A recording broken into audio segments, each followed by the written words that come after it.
বিস্তীর্ণ দিগন্ত জুড়ে হেলে পড়ে আছে জমির পাকা ও আধা পাকা ধান, কোথাও শাকসবজি, পেঁয়াজ, মরিচ সহ বিভিন্ন রবি শস্য ক্ষতিগ্রস্ত হয়েছে।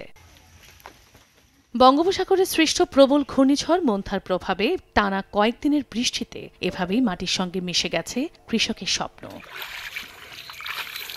জয়পুরহাটের ৫ উপজেলায় ৪৬৯ হেক্টর জমিতে রোপা আমন, আগাম আলু, শাকসবজি, পেঁয়াজ, মরিচ সহ বিভিন্ন রবি শস্য নষ্ট হয়েছে। ক্ষতির মুখে পড়ে দিশেহারা কয়েকশো কৃষক। ভারী বর্ষণের কারণে আলু সব পানির নিচে তলায় যায়, সার বীজ সবকিছু বাকি নিয়ে আসি। আলু মনে করেন যে আবাদ করে ১৫০০ টাকা বস্তাকে খরচ করে এখন পাওয়া যাচ্ছে ৫২০ টাকা। পানিটা শুকায় যাওয়ার পর যোগ অনুশীলন আসলে আবার তারা আলু লাগালেও এখনো তারা আগাম আলুর সুফলটা পেতে পারে।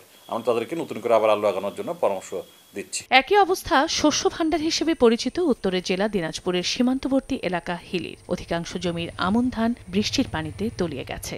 যেখানে ফলন হয়তো আপনার ২০ মন ১৯ মন, এখন বর্তমানে ৭-৮ মনের মধ্যে পাইতে পারি, সেগুলো মানে খাওয়ার উপযুক্ত না। ফলন তো হবে না, ফলন হবে না, কারণ এই যে কাঁচা ধান পাকেনি। ছত্রাকনাশক এবং কীটনাশক স্প্রে করার জন্য আমরা পরামর্শ দিচ্ছি। যেগুলো কলা পাকা হয়ে গেছে সেগুলো দ্রুত কর্তনের জন্য আমরা পরামর্শ দিচ্ছি। টানা বৃষ্টির প্রভাব থেকে রক্ষা পায়নি মানিকগঞ্জের রবি শস্য। পানির নিচে তলিয়ে গেছে মুড়ি কাটা, পেঁয়াজ সহ নানা শস্য। ক্ষতিগ্রস্ত হয়েছে শত শত হেক্টর জমির ধান। ক্ষতির পরিমাণ নির্ধারণ করে কৃষকদের প্রণোদনা দেওয়ার আশ্বাস কৃষি বিভাগের।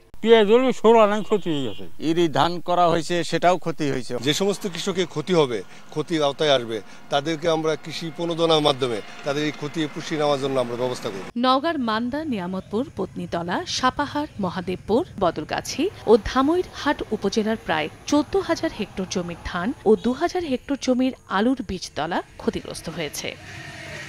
চন্দ্রা বিশ্বাস, ববি, সময় সংবাদ।